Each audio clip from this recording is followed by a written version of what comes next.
We have safely made it to a Friday. If you stand on your tiptoes, you can see the weekend from here. Still got to get through today, though. 26th day of July, 2024. I'm Dan Kuntz. Thanks for starting your day with us. Lots of sunshine, 57 degrees. A little on the smoky side up in Chelan and Manson as the Pioneer Fire continues to burn. We'll have the latest on that when we get to the news. Going to be about 10 degrees warmer today than we hit yesterday. It was cool. It was only 77. It was quite pleasant. My air conditioner was off all day yesterday. Well, it's right back on again after a one-day break. The air conditioner is back on, and you're going to need yours too as our gradual warming trend is coming our way, and we're going to have another heat wave when we get into August. Weather details are coming up as always, and the news as always. Mariners did not lose yesterday. They didn't play yesterday. That's good. They're in Chicago for 3 games over the weekend, and they're off to Boston. Then they're back in the Emerald City. Apple Sox pulled out a victory. It wasn't pretty, but it's not how, it's how many. And they scored one more than Kamloops. We'll hear from Storm and Joel Norman in the back half of the program. And 2 more long-form interviews with people who want to serve the public. If you run for public office, I admire those people. It's not a pleasant experience. But if they're willing to take a shot, they deserve our respect and certainly our attention. And we're going to give Paula Lamanna and Katie Schaefer a little attention today. They're both running for Douglas County Commission seat for District 2. Of course, Kyle Steinberg not running for a 3rd term. It's up for grabs. There are 5 candidates. They're going to be winnowed down to 2 on the August 6th primary election. Paula Lamanna and Katie Schaefer both had a chance to sit down with our own news director, Jefferson Robbins. We'll have that for you in the back half of the program, and we get down the road at 2 minutes after the hour with our tour around the Wenatchee Valley. And there is the Wenatchee Heights camera, and it is an awfully pretty view. Of course, all the foothills are just baked brown after that unseasonably warm weather. A record stretch of hot weather for the Wenatchee Valley came to an end a few days ago. It's going to come back. It's not going to be nearly as hot as it was, but you'll notice the warmth is coming our way. It's going to be dry and warm, and then we maybe a thunderstorm possible early next week. We're not there yet. Again, I'll give you those details coming up. When we go up to the Slide Ridge camera on the south shore of Lake Chelan and look over towards Wapato Point and Manson, you see the smoke there. Now, they don't have a AQI monitoring station in Manson. The Department of Ecology does not. In Chelan right now, it's 86 on the AQI scale. That is moderate. It's really bad down in Yakima because they have a significant couple of fires down there. And there's also one in northeastern Oregon that's making their skies dirty. So it may not look too good. And keep in mind, this is Slide Ridge. This is way up there. There's a lot of information in the screen there. It looks kind of bad, but there are places where it's considerably worse. Then you go right down to the Columbia River and the Arundel Rock camera, and it's fine. Nice and still. There's Lake Aniat, and you can just make out Rocky Reach Dam off into the distance, and Turtle Rock. So good morning to our friends who live and recreate along the shores of Lake Aniat. It's a good place to be. And I love the Lake Wenatchee camera because, by golly, I love the Lake Wenatchee area, and I just love that view. They're pulling in Chinook salmon left, right, and in between. This could be the best season ever for the salmon up at the top of the lake. The salmon are all over the lake, but they all congregate up at the White River and the Wenatchee River, which flows into Lake Wenatchee. That's where all the kind of funnels right in there, and that's where all the anglers go. And it is fast action and big fish. So if you're heading out there, enjoy the fishing, and you got all the way through next month to grab what you can. There are some restrictions, of course. Going to be a nice, pleasant weekend. Going to be warm, but not hot. Here's a quick little slide from the National Weather Service. We're going to be close to 90 on Saturday. It's going to be a little windy, not too windy, but a little windy on Saturday night. Not really blustery, but you'll notice Saturday night it'll be a little on the breezy side, and the relative humidity is going to be pretty low. But no red flag warnings, no critical fire weather. Just not going to be windy enough for that, with the exception of Saturday night. From the National Weather Service, that way if you don't like the weather, you can blame the government. Sunshine today with a high of about 88 degrees, very little wind. It is summertime. It is late July in the Wenatchee Valley. 59 for the overnight low tonight. Once the sun goes down, want to cool down pretty quick. Sunshine and 90 on Saturday. Again, as I mentioned before, a little on the breezy side Saturday night. We'll get down to about 60 for the overnight low, right around 90, 89 or 90 on Sunday. On Monday, with a slow-moving frontal system rolling in, we're going to see partly sunny skies, but we could see a stray raindrop on Monday. Still quite a bit of sunshine. We'll have to keep a close eye on this. We'll know a lot more about this as we get closer to it. And then we're right back to summertime. We're going to be pushing 100 by the time we get to Friday of next week as we transition from July into August. All right, that's what Mother Nature has in store. The news is 2 minutes away. You're watching Wake Up Wenatchee Valley on the NCW Life channel.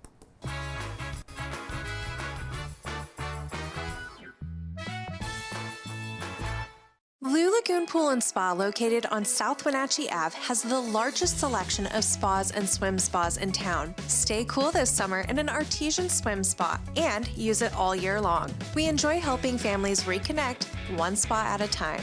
Hot tubs are proven to improve sleep and decrease arthritis pain. Our passion is water, so please bring us a water sample, and we will help you diagnose your pool or spa water for free. Blue Lagoon Pool and Spa, your pool and spa experts.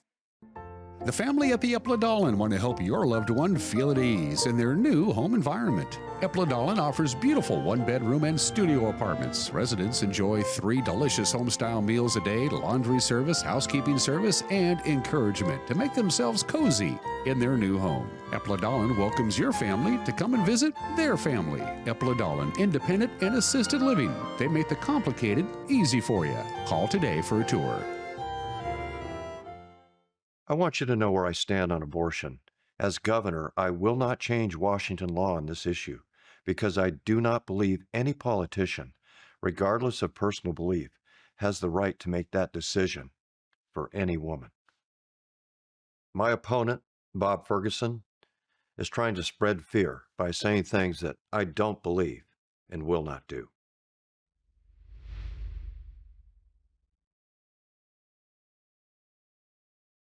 It's vacation season. While a trip to Hawaii sounds great, we know what you really want is an inflation vacation. That's why Abby's feeds a group of 4 to 6 people for less than $26. Enjoy an inflation vacation at Abby's. You can be a superhero tonight and treat your family to Abby's famous hometown hero. This giant features our classic pepperoni, tasty Italian sausage, and crisp green peppers, all layered together for a legendary feast. Don't miss this July special pizza at a very special price.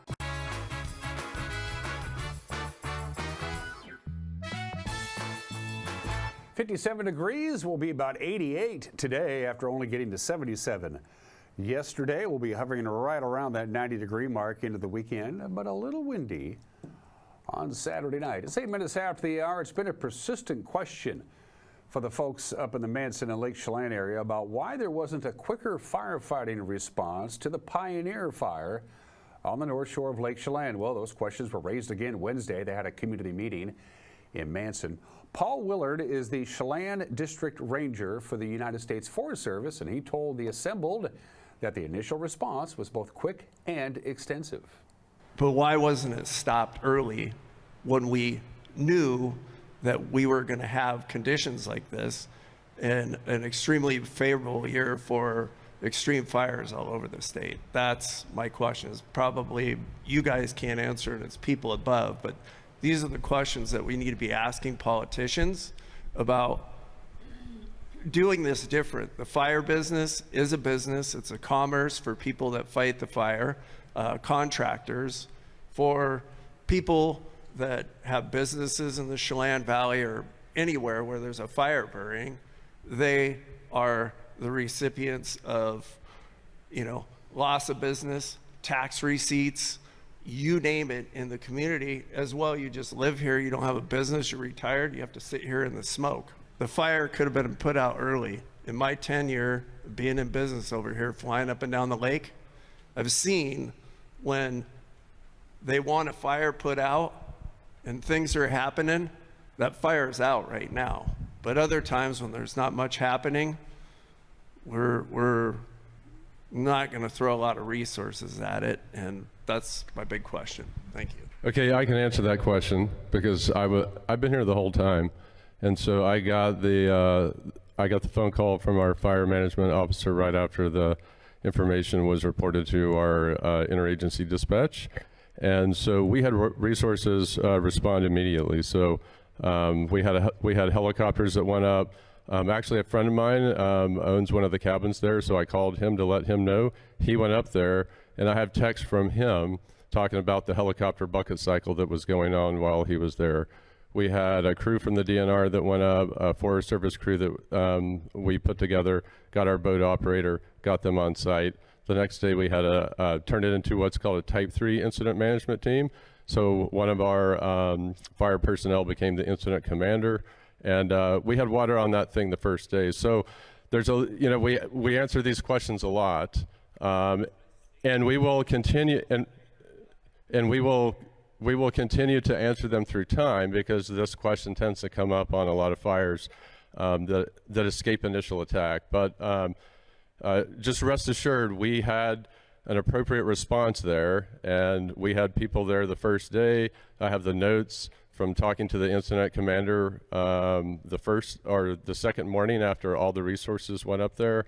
And so we had that response. You might not have seen the helicopters when you were there, or the aerial response, but we had that ground response as well. And so we were there, and I have no desire to spend a summer through smoke either. And so that's why we have the people we have, both here with the Forest Service, the DNR.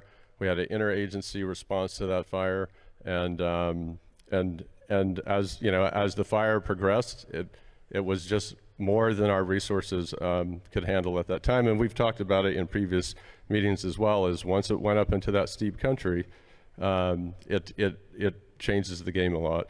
And I'll also add too that, because I don't have my notes right here, but on day 2 we had the Baker River Hot Shots here. We ordered another hot shot crew. So we had a response, and it was the right response. It's just the fire got away from us. It's on a south-facing slope. Dry grasses. We had really dry, heavy fuels as well, and so that was that initial response to the fire. The people who live in the small town of Keller are now under a level 3 evacuation that was sent out yesterday. The Swawilla fire. The Swawilla fire bore down on the town of about 250 people. The Swawilla fire, burning along the Columbia River just north of Lake Roosevelt.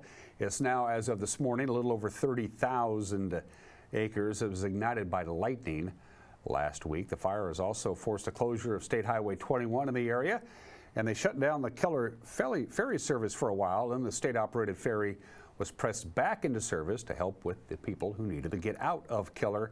Firefighters said yesterday morning there is a very high potential for the fire to continue to move towards the town of Keller. A UH-60 Black Hawk helicopter from the Washington Army National Guard joined the state's wildland firefighting efforts Wednesday in our neck of the woods. The Guard said the helicopter and its crew, based out of Joint Base Lewis McChord, will be used to drop water on multiple fires in eastern Washington. Major General Gint Welsh says crews train for these sorts of missions every year. The Guard's been assisting state firefighting efforts in some form or another for the last 12 years. There were no specific fires cited by the Guard, but there are, of course, a lot of fires threatening communities in eastern Washington, not just the Pioneer Fire along Lake Chelan. A 24-year-old Kashmir man was arrested on Tuesday on numerous charges that include forgery, theft, identity theft, and robbery. Police say the crimes all occurred over the course of a couple of weeks in June and July in both Chelan and Douglas counties. The Wenatchee Police Department said Dennis Mendez used another man's identification to cash fraudulent checks at check cashing businesses used primarily by migrant workers. The robbery charge is connected to one of those businesses on Valley Mall Parkway in East Wenatchee. Mendez was arrested by the Columbia River Drug Task Force. He was also wanted on an outstanding warrant from the State Department of Corrections. Woody's Classic Man is a men's clothing and barber shop, has locations in Chelan, Leavenworth, and now in downtown Wenatchee. Owners Adam and Kelly Rind say things have been going pretty good since the store opened on Wenatchee Avenue in the old Mills Brothers building about 3 months ago. We caught up with Kelly to get all the details on the decision to open a Wenatchee location, as well as the special plans they have for the lower level of the store. Guys just don't wake up in the morning and think, oh, I want to go shopping. like most ladies do, and especially if you're on vacation, you always want to go and buy an outfit or something. And so we thought, what else could we offer in a men's shop that would be something that men could come in and, or would inspire them to come in and visit us. And so that's how the barbershop idea came to play. But we decided, you know, not only do we want the barbershop, but we also want to have a snack bar, so whiskey's later, I'll tell you about that in a second. But, you know, beer, cider, cigars, and then we have a great offering of clothing and gifts and all sorts of things. So at first I was very nervous about starting a store in Wenatchee. I know that the clientele is a little different, so you're marketing more towards locals instead of vacationers and tourists. And so I thought, wow, is a Wenatchee location a smart move? And as my husband and I were debating for several months, actually, whether or not it was a good business decision, we thought, well, you know, Mills Brothers was here for like 115 years as a men's specialty shop. And I thought in my mind, okay, so basically if it just becomes a warehouse location for us and nobody comes in and shops, then I guess we're okay. But also with the barbering service and the snack bar, and then we have a vision for what we want to do downstairs in the basement. I'm thinking it's going to be successful. So at first I was nervous about it, but then the downtown community is so welcoming, which I appreciate. We do know a lot of, I actually grew up in Wenatchee, and so and I still have family that live here. I'm feeling good about it. We obviously are only in a few months, but our idea for the downstairs basement is to open like a speakeasy whiskey bar, which a lot of people have been interested about. So now we just have to jump through some hoops with the city and permitting and all of that, but that is the vision. So maybe it's a fall project because we have to do a lot of work downstairs, but that's our next plan for this location, so yeah. Wenatchee builder and developer Flint Hartwig is campaigning to bring his business principles to Chelan County government in the race for District 3 Commissioner. He's 45 years old. He plans to retire soon as a co-owner and manager of Eider Construction. That's a Wenatchee Valley building concern that put up an estimated 200 residential units last year. He says the county's community development department has created an unnecessary drag on new home building. So specifically around housing, we do have structural problems inside community development right now. I think the director is a great person. She's very nice. She's well-intentioned. I just think that we need somebody in there that has development experience, who truly understands the development process, understands the needs of the community, and understands why developers are doing what they're doing and why we are losing so many developers. Part of it's economic, but also there is a difference. I can go apply in 6 different jurisdictions right now and have a completely different experience at each one of them, right? The demographic is continuing to increase. The need for housing is increasing. And I know the interest rates are up and the market's tough right now, but if we don't build our way out of this problem, it's going to get worse. In the primary, the district votes. So the top 2 people from this primary will go ahead to the general. In the general, the whole county gets to vote. How do you feel about that system? Do you feel like commissioners should be represented in the county at large, or should it be the voters in the district that they're assigned to represent? No, I like the way it is, because the fact is that a Chelan County commissioner from any of the districts making the decision, that when that decision comes through, it affects the whole county. So I like the fact that the district gets to pick their top 2, their favorite 1 or 2, and then because the decision is made by the county commissioner, in the end, even though I would be elected in the 3rd, I would have to represent everybody. Have you seen the county set some priorities that you think are misguided? I sit in on every county commissioner meeting that I don't have a pressing appointment off-site for. So, 1 to 2 meetings a week. What I do notice is that it's just a constant procession of department heads coming in with one ask: more money, more money, more money. And while the economy for me is slowing down, and I think for a lot of families is slowing down, I see the demand for money to continue to go up. If the community development department is only issuing a third of the permits they used to, why are they still running 100% of the budget? In any business, if you owned a restaurant, you would be immediately cutting staff. You have to pare back, and instead I see more and more spending all the time. So I would be voting no on a lot of spending, even if it's a gift. So keep that in mind. I'm not a bread and circus guy. If the state offers us a grant for a new, I'll make something up, they're gonna give you a brand new helicopter. And we all go, yay, we got a free helicopter. No, the helicopter needs a pilot, it needs to be stored, it needs to be insured, it needs to be maintained, it needs to be fueled. The cost of owning a helicopter is worse than the purchase price of a helicopter. So be careful about the gifts that you choose to receive.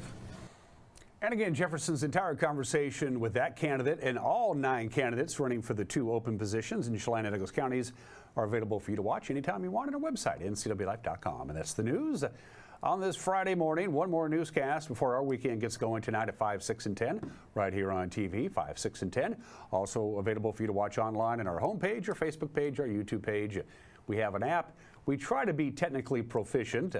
Most of the people in this building are a lot better at it than I am. If you haven't downloaded the app, there's a QR code right there. Sports in 2 minutes. You're watching Wake Up Wenatchee Valley on the NCW Live channel.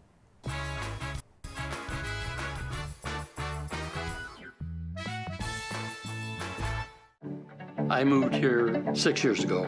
The manager here asked me what I like to do, and I told him that I like to play games, I like to play cards.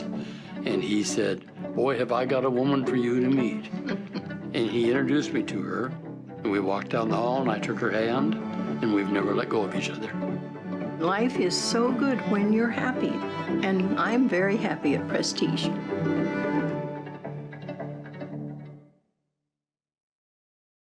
When you buy tires at Les Schwab, you're getting more than just tires. You're getting America's best tire warranty, 60-day satisfaction guarantee, no hassle road hazard protection, and free maintenance for the life of your tires. So if something happens to your tire on the road, we'll fix it, or we'll replace it, no questions asked. Other places make you pay extra for that kind of protection, but at Les Schwab, it's included with every set of tires, because more warranty means less worry, and nobody stands by their tires like Les Schwab. Get more from less.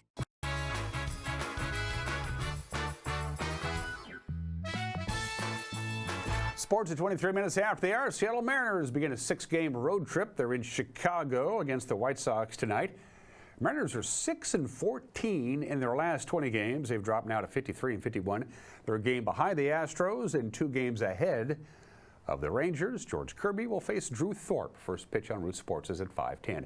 And we got ourselves a new outfielder, their first big trade of the trading season, the deadline. We have Randy Arozarena from the Tampa Bay Rays going to Tampa Bay. 2 promising but younger prospects, both draft picks from the Mariners last year. Arozarena will likely settle in as the Mariners' everyday left fielder. We'll probably find out tonight. He's really good. We shall see. The Wenatchee Apple Sox rallied for 3 runs over the final 2 innings. They beat the Kamloops Northpaws 5-4 last night at Paul Thomas Senior Stadium. Wenatchee improves to 12-2 when they played the 3rd game of a series. They're 14-4 when they're out a hit. And they were out hit last night. The voice of the Apple Sox, Joel Norman, has the details. Well, it wasn't exactly the most pretty way of doing it, but the Apple Sox found a way to defeat the Kamloops Northpaws with a 5-4 triumph on Thursday night at Paul Thomas Senior Stadium to earn their 10th series victory of the summer.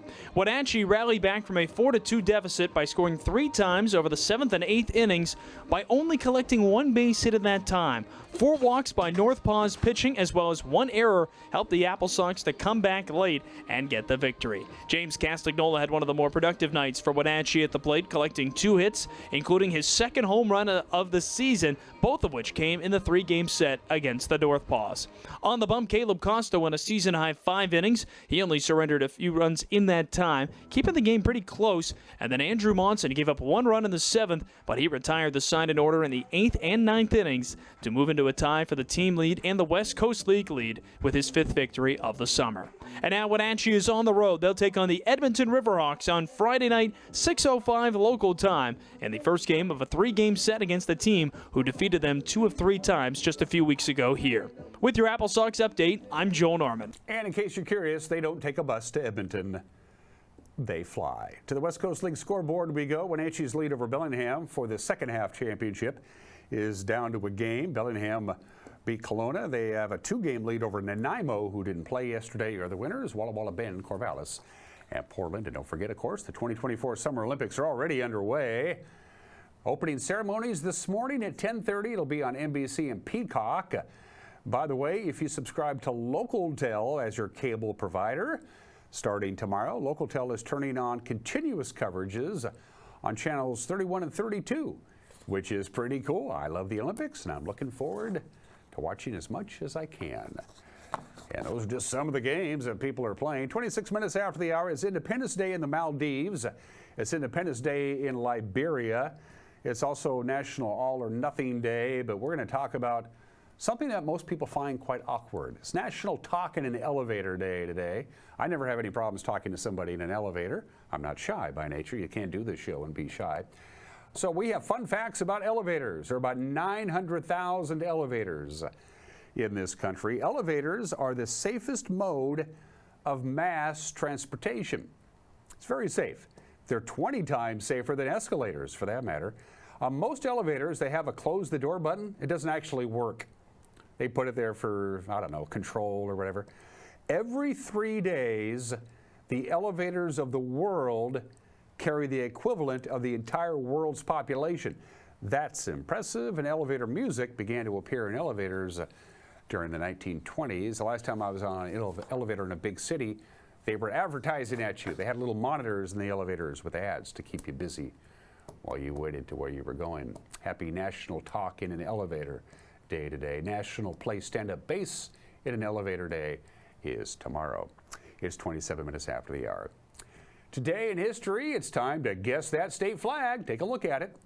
That's one of the better state flags because it doesn't tell you right off the top what it is. You got to look at it. You got to think of it. That's New York, the Empire State. New York joined the Union, ratified the Constitution 236 years ago, July the 26th, 1788. That makes them the 11th state of the United States. Because of its geographical location, New York being the only state that borders both the Atlantic Ocean and the Great Lakes, it was George Washington who called New York City the seat of empire, and that just kind of became the Empire State because of its importance. New York was the only colony not to vote for independence because the delegates to the convention were not authorized to vote on anything. They were just allowed to show up and talk. 44% of the population of New York State lives in New York City. 25% of the population of New York State lives in either Brooklyn or Queens. That is impressive. New York, of course, was the most populous state in the Union from the time we became a union until 1962, when it was finally surpassed by California. Happy birthday to New York State. 77 years ago today, President Harry Truman signs the National Security Act. This was in 1947, so here comes the United States Department of Defense, the Central Intelligence Agency, the United States Air Force, the Joint Chiefs of Staff, and the United States National Security Council, all in one fell swoop. A complete reconstruction of our defense and intelligence came into being 77 years ago today. And 1 year later, exactly 1 year later, July 26, 1948, Harry Truman signs Executive Order number 9981, desegregating the military of the United States.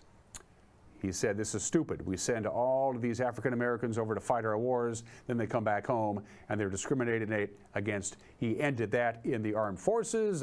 The Secretary of the Army, Ken Royal, refused to segregate the Army, and so Truman fired him. That was on the state 76 years ago, and 54 years ago today.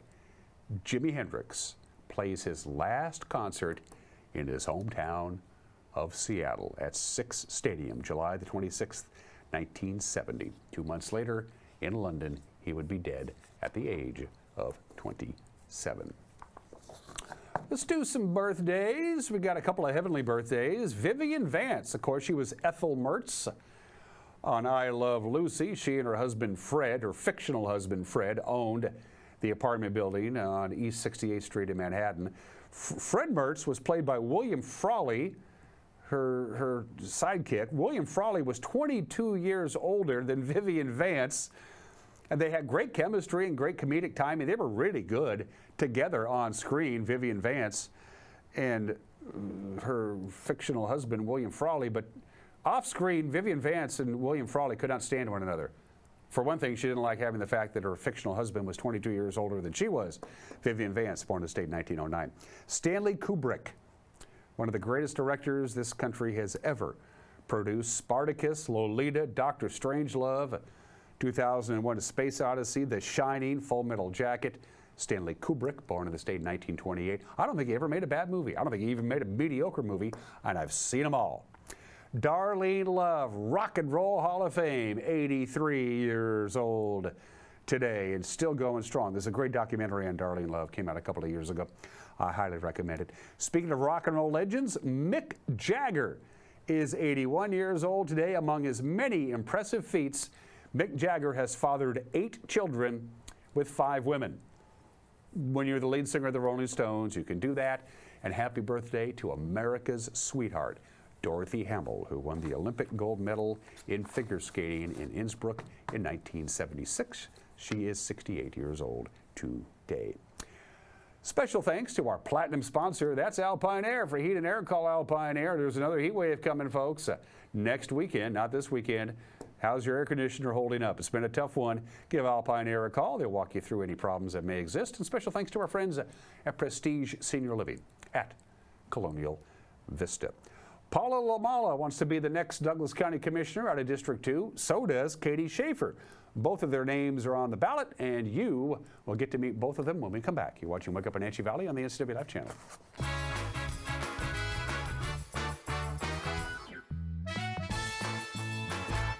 It's the NCW Life Community Calendar, a presentation of Sangster Motors. Tickets are on sale now for the Short Shakespearean's production of A Midsummer Night's Dream at the Riverside Playhouse. The show runs Wednesday, July 31st through Saturday, August 3rd at 7 p.m. with a matinee on August 3rd at 2 p.m. The show is directed by Kelly Atwood and Maddie Atwood, produced by Mark Belton with Amy Edwards serving as the musical director. Tickets can be had by visiting numericapac.org. Hey there folks, Blueberry Carrie here to invite you on out to experience Blueberry Hills. Of course, the food is fabulous, like our cheese splints, our famous French dip, our legendary Eggs Benedict, and unforgettable burgers. But we're more than just great food. People come from all over the world to experience what's been called one of the best destination restaurants in the Pacific Northwest. So come on out and see what all the fuss is about. Blueberry Hills in Manson. It's where the world is coming to.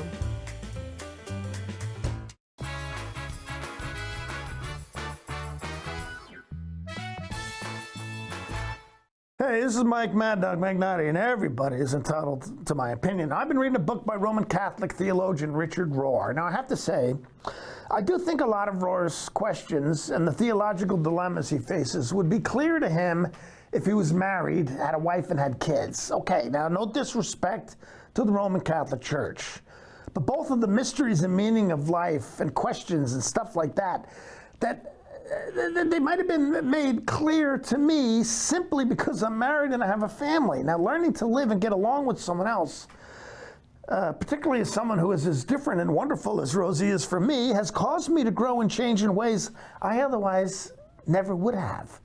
That's pretty simple, actually. If the Roman Catholic Church would just let their priests get married and have kids, they'd understand our life a whole lot better. I mean, just like you and me.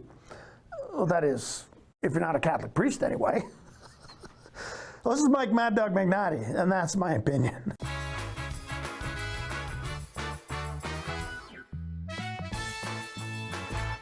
Caught in a conflict? Family? Workplace? Neighbor? Business? Housing disputes? Wenatchee Valley Dispute Resolution Center provides mediation services, a cost-effective and efficient way to provide a written resolution to disputes and issues. Plus, we offer mediation training and community education on conflict resolution and communication skills. Contact us to learn more. Here's your coffee. That'll be $5. Thanks. Oh, it's only $5. Oh, I like paying double. Why? I've always paid more. You wouldn't pay double for coffee. So don't pay double on your heating bill. Cut your heating bills by up to half. when you switch to a heat pump or ductless mini split and get cash back from Chelan PUD plus federal tax credits. Learn more at chelanpud.org/save.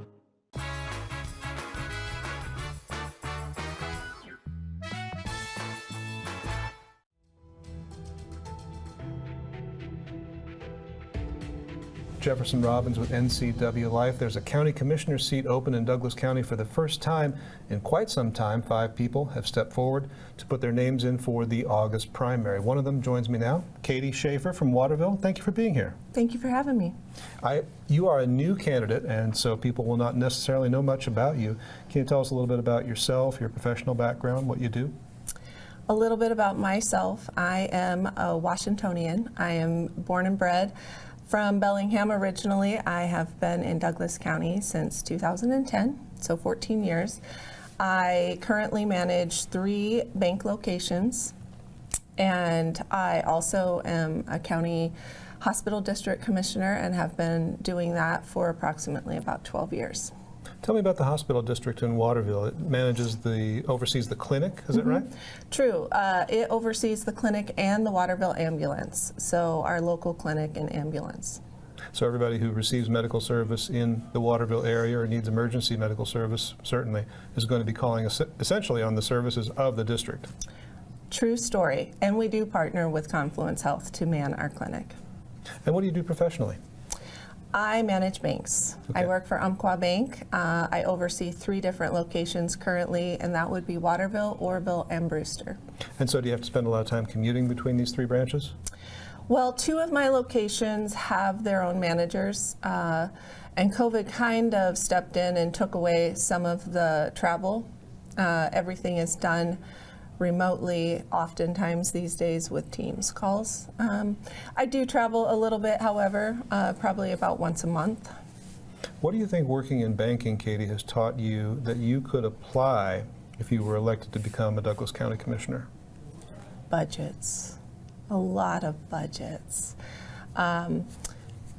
Staying true to your financial capabilities is really, really important. I'm given an annual budget for 3 different locations. I get monthly balance sheets that cover where we sit year to date, and that covers everything that you can possibly think of, from staffing and our allotment on that, to also anything that we're spending, lunches out even, anything you can think of, I've got to keep an eye on. And so you think when the different departments are coming to the county commissioners saying, we ran out of money for this or we need money for that project, that puts you in a good position to understand the needs? It puts me in a good position, but probably what I would say is my time as hospital district commissioner puts me in a better position, because we supply a budget ourselves every October that we send up to the county, and we try to adhere to that budget. And I have always taken it very seriously, considering it's taxpayers' dollars. And the hospital district, we should also mention, does have levies that it needs to get passed. It's publicly funded, and so you're involved with the creation of those levies, formulating them, getting them to the ballot, seeing what the voters say. Very true. Recently, this past year, well, it went on for about 3 years total, but we were able to see the completion in this last year of our new ambulance building, and I worked hand in hand with our current commissioners to fund that. And so when you look at Douglas County and at the issues that are facing it right now, are there particular ones that you want to tackle? Are there particular areas that you think you could bring your expertise to? I think that we are experiencing a huge amount of growth, not just in our residential growth, obviously, but in our large corporations that are coming into the county. And with that is going to bring an influx of people. It's going to bring all sorts of things that possibly, if we're not careful, the county really needs to think forward and be prepared. Could be changes to the tax base too. The structures could change. All sorts of implications are at play, to be very fair. Do you have a particular philosophy, Katie, in terms of how you would manage the county? Are there particular, life lessons that you think you would bring to bear? I think that we need to really focus on the balance of growth. As I said, along with what we're seeing with such huge mega corporations coming into our area, we need to maintain a focus on small business just as well. And along with that growth that we're about to see, you're going to need to see a balance of affordable housing versus traditional housing. You're going to need to see, our first responders taken care of, because there's going to be an influx of people. Infrastructure is huge. We're already heavily taxed on our roadways and our bridges, and what we see from 3 to 6 every day. There's demand for housing, but Douglas County is largely, historically, a rural county. Do you have concerns about meeting the kinds of housing demands that Douglas County might see in the future and balancing that with keeping rural character or with conserving some open space? 100%. That's a very real message that you're speaking right now, because I sit in a very rural town, and I love my rural town, and I love my farmers, and we're pretty landlocked as we sit. So East Wenatchee, of course, is seeing growth. We're seeing growth up Grant Road. We're probably going to be seeing some more growth out the way of Baker Flats area. And probably up Badger Mountain, but we also tend to run into farms up Badger Mountain, so we'll have to see and weigh that. And of course, if a farmer does decide, I'm out of this business, I'm going to sell this for development, that'd be a question for the county to take on also. It would. Let me ask about priorities that the county may have set in recent years that you've observed that you disagreed with. Are there places where they've made a choice to go one direction and you're like, well, if I was commissioner, I might have decided differently? Jefferson, that's a tough question for me to answer, because I do appreciate our sitting commissioners and their endeavors and their conservatism. I know that year over year, our budget remained, effectively about the same up until last year. It was increased quite a bit from 25 and change to 28.9 mil. And I do know that there's been a lot of things at play. Would I say that there's anything myself that I disagree with? No, I couldn't say that until I'm actually able to perform the job, to be very fair. I would never want to negate something someone else has done until I've been in their shoes. One thing about Douglas County commissioner elections in general, is they happen first in the primary. Yes. Everybody runs in their district. Yes. District votes. District 2. District 2 will vote for 2 candidates to move forward. Yes. Into the general election, when all of Douglas County gets to vote. So that's a strange system to some people. Do you think that it works best that way, or should only District 2 constituents get to vote on the District 2 commissioner in the general election? I'm favorable to it. I favor how it is currently. I do. I think that the district in which I live gets the first say before it opens to the countywide vote. Do you think that the countywide vote helped keep commissioners balancing the needs of the whole county in mind? I think that when we come at it from each district, I think it's important to realize that each district holds their own weight as far as their demographics, as far as their capabilities and their revenues. And I think that it keeps it down to how we each represent our districts within the county as a whole. Do you think you'd keep working for Umpqua Bank as commissioner? Yes. No conflicts of interest of any kind there? No. I think it goes hand in hand, actually. Does Umpqua Bank by chance do business with the county at all, or do you know? Well, that's not something I can speak on. Okay. Actually. Is there anything else, Katie, that I didn't ask about that you think constituents in District 2 should know about you? Well, I am someone that believes in doing. I want to be the person doing. I'm not someone that wants to talk about doing. I would rather be the person making the decisions than the person that is complaining about the decisions being made on my behalf. And that's why you're running. It's one of the reasons. Katie Schaefer, running for Douglas County Commissioner, District 2. Thanks a lot for being here. Thank you, Jefferson. You're watching the NCW Life channel.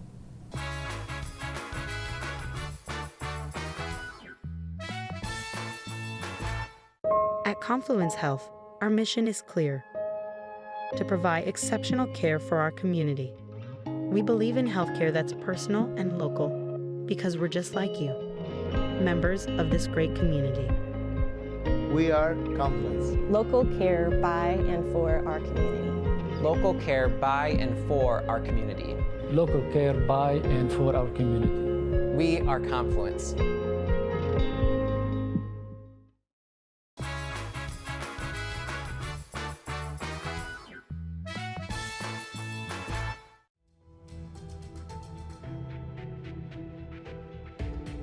Jefferson Robbins with NCW Life. When you're running for Douglas County Commissioner, naturally, right, you file as a Republican, but not always. Our guest today is one of 5 candidates for Douglas County Commissioner in District 2. She is running as an independent. We'll find out why. Paula Lamana, thanks for being here. Yeah, thank you for letting me show up. Paula, tell us about yourself. If I were a voter and you wanted to win my vote, how would you introduce yourself? My name is Paula Lamana, and I'm from Northern Idaho. I moved here when I was 12, graduated Eastmont, did my degree extension through WSU at Wenatchee Valley College for agricultural sciences and business management. Let's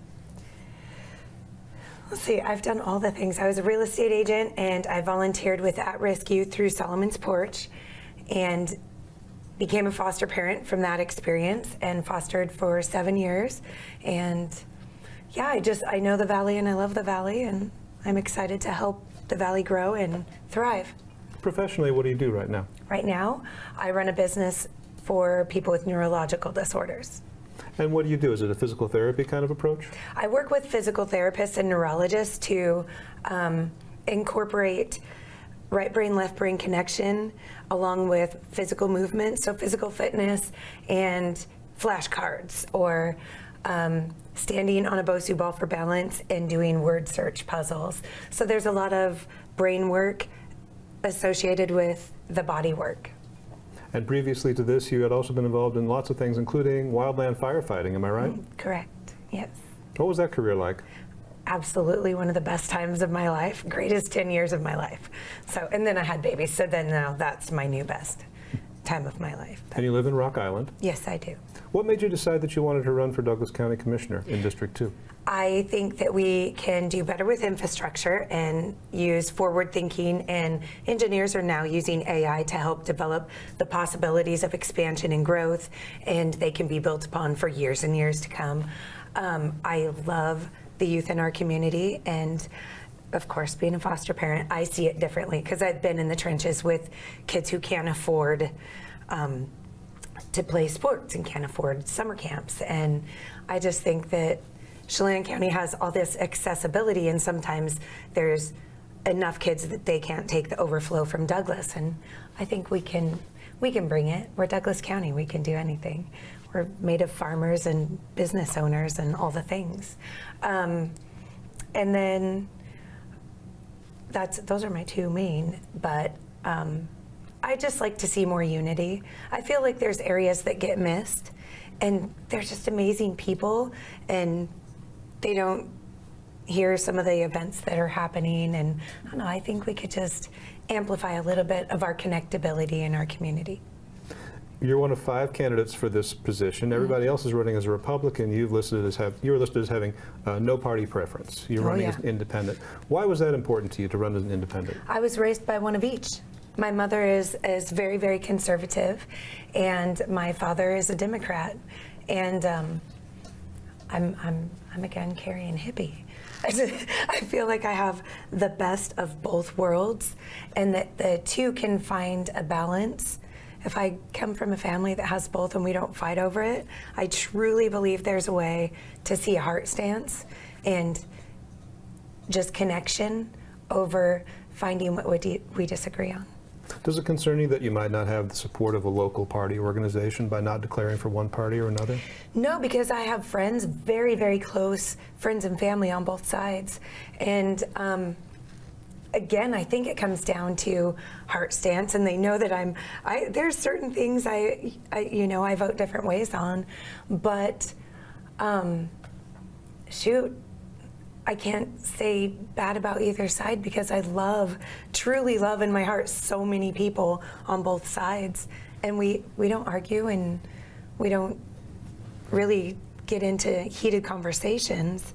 So that's why I feel that I agree with both sides on so many things. I really don't feel like it's a contradiction.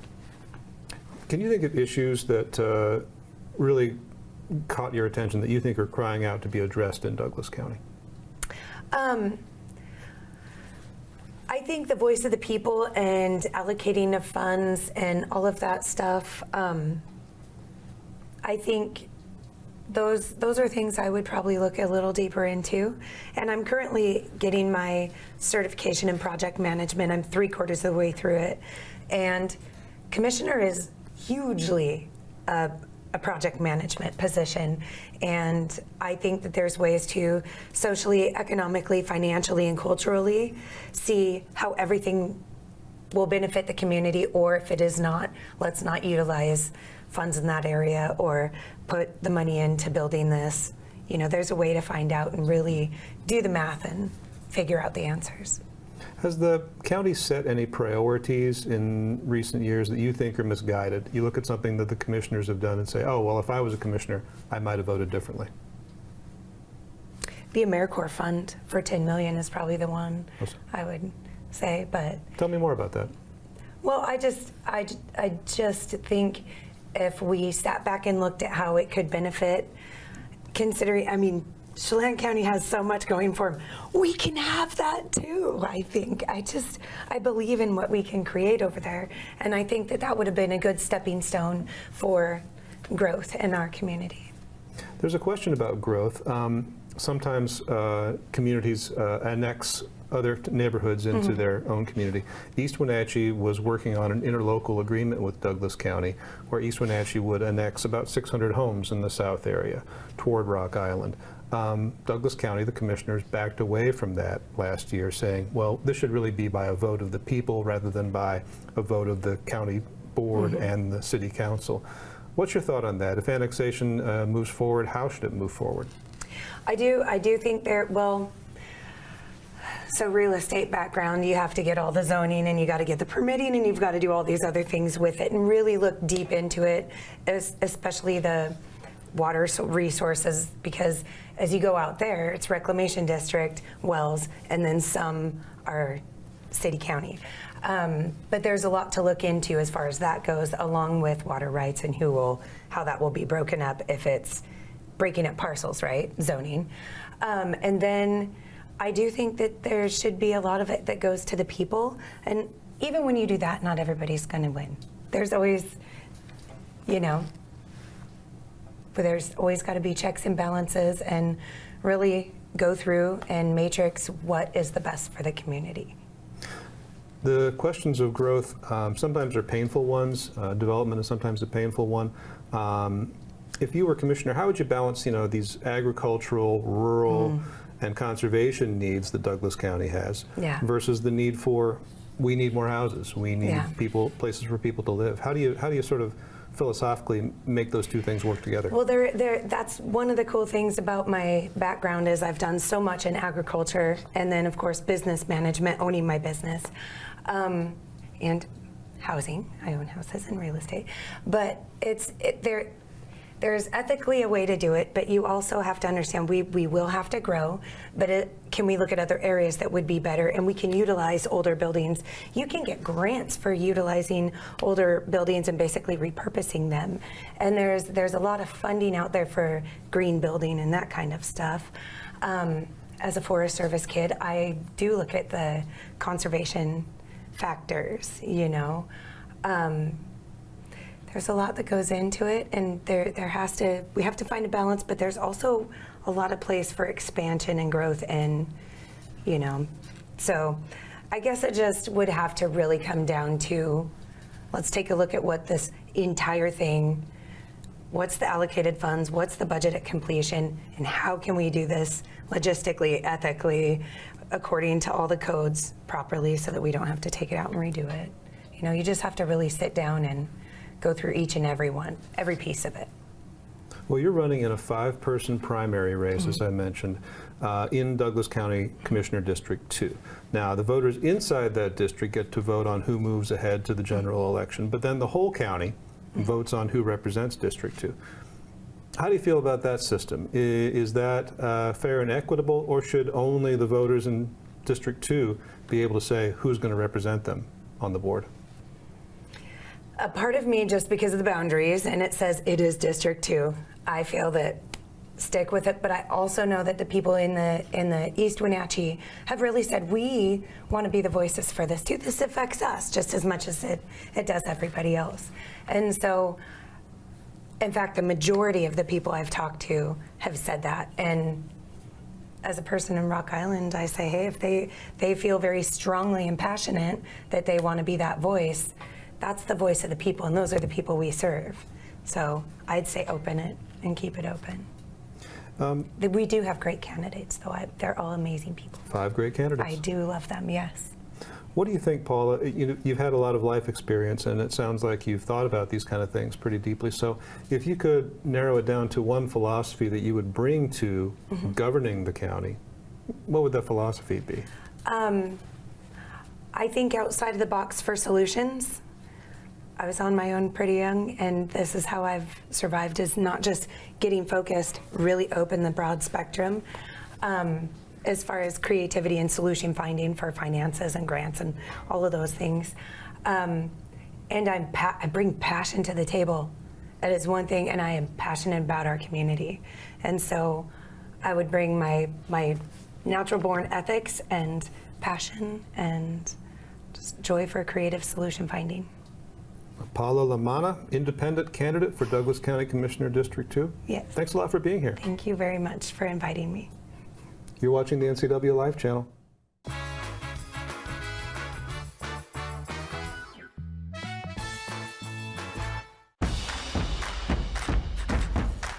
A ductless unit from Carrier can keep anyone comfortable. Take Shelly, for instance. She finds me time in her new attic-turned-home gym. And with her Carrier ductless unit, the temperature is always perfect. No matter how intense her workout gets. Carrier, total comfort, totally happy. Turn to the experts, Carrier and Alpine Air. Heat and air, call Alpine Air.